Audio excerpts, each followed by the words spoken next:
So ayan po, magandang morning sa inyong lahat, mga madam sir, mga boss, mga lods, mga lodi. So andito po rin po kami sa aming hometown sa bayan ng Kuya po. At meron po kaming ipapakitang lote naman po ito. Ito naman po ay residential lot.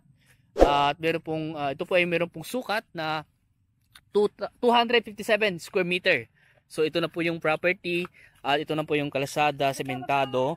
Ayan, so yung sementadong daan hanggang dito po. So sa tapat ng property na ibinebenta. So ito po yung Barangay Road. Palabas din po sa kabilang kalsada rin po dun sa banda roon. So may kalsada po doon papuntang town proper na po yan. Nasa mga kulang-kulang 10 kilometro po ang layo po niya sa mismong town proper po ng bayan ng Kuya po. So 257 square meter. Ito na po yun. Hindi boss, hanggang doon sa may bakod lang. Yan. So nabakuran na po yung property.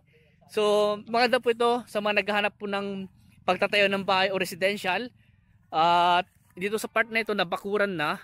Concrete na po yung bakod po dyan sa kabila. At dito nga po may bakod na rin. Yung poste po niya kawayan, tapos naka-hog wire. Dito po ay naka-cyclone wire, tapos yung ano niya, tubo.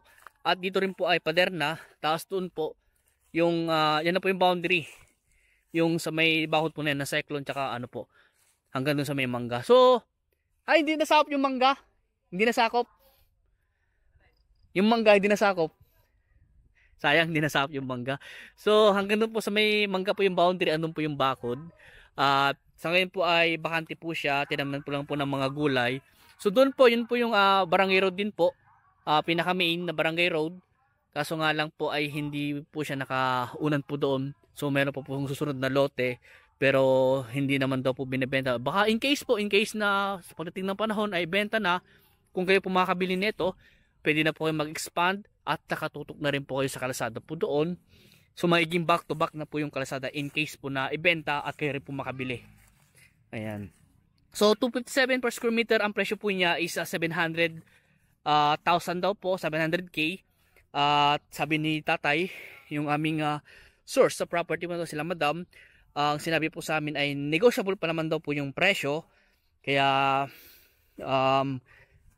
may 5% naman daw po. Tapos yung obligasyon po ng bawat isa ay hindi po nila masabi. Kaya pag-usapan na lang po in case na kayo po ang makabili o makagusto po na ito. Pag-usapan na lang po yung obligasyon po ng bawat isa. Dahil itong property po na ito ay solo title daw po.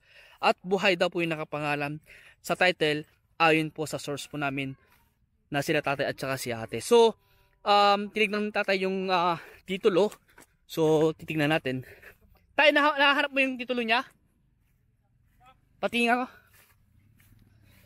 So i-explain ko po sa inyo yung title po na ito. So ito po yung title. Okay. Torres Title TCT, yung dati pang titulo. Ayan. At itong yung front page lang ang binigay sa amin. So asan yung area niya? Wala naman nakalagay. Nasa likod yung ano niya. So ito po yung kanyang title. Hindi lang po makita yung nandiyan na yung yan na. Ayun pa, ito po. 57. Lot 23. Yan. So ito po yung subdivision plan. Ayan po, ito po yung property daw po. 23 lot A, 257 square meter. So meron na po siyang sariling title. Torrents title na po. Ayon po kay tatay yung source po namin. So title number N-42297. Tapos nanggaling siya sa titulo na Certificate of Title Number NT-109292. Doon siyang galing pero cancelled na po yung title po na yan. So ang registry of deeds po nito, Talavera po, dito sa Nueva Ecija. Ayan.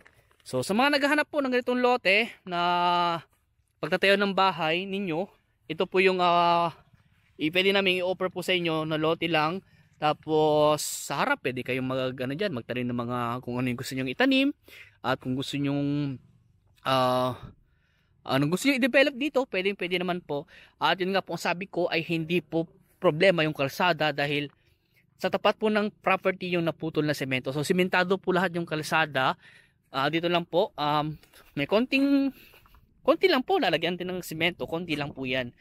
Kaya mag-gate ka dito. Tapos yung frontage simula dito hanggang doon siguro nasa mga kulang-kulang 10 kilometro po siguro yung frontage po niya. At ito nga po ay bayad yung amilyar niya, ate? Yung tax niya, bayad? Yung amilyar? Hindi po nila masabi siguro.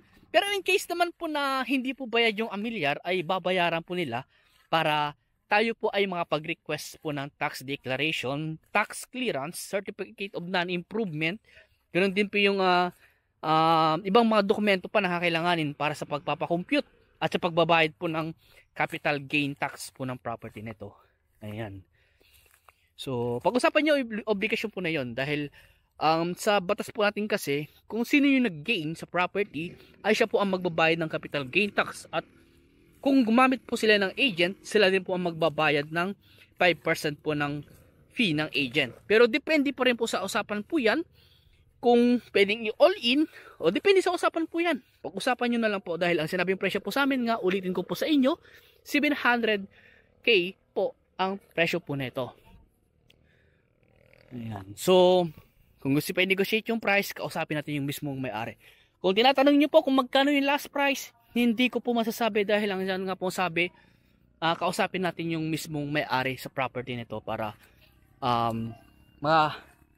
mai-discuss po natin sa kanila yung about dun po sa price na gusto nyo po. Ayan. So please, follow po and subscribe para ma-update po kayo sa mga ibang property na binablog po namin. And then, pakishare nyo po sa inyong mga kamag-anak kung naghahanap sila ng lote na pang residential o pagtatayo ng kanilang bahay, baka ito na po yung magandang i-offer po namin sa inyo. Ayan. So, maraming salamat po and God bless.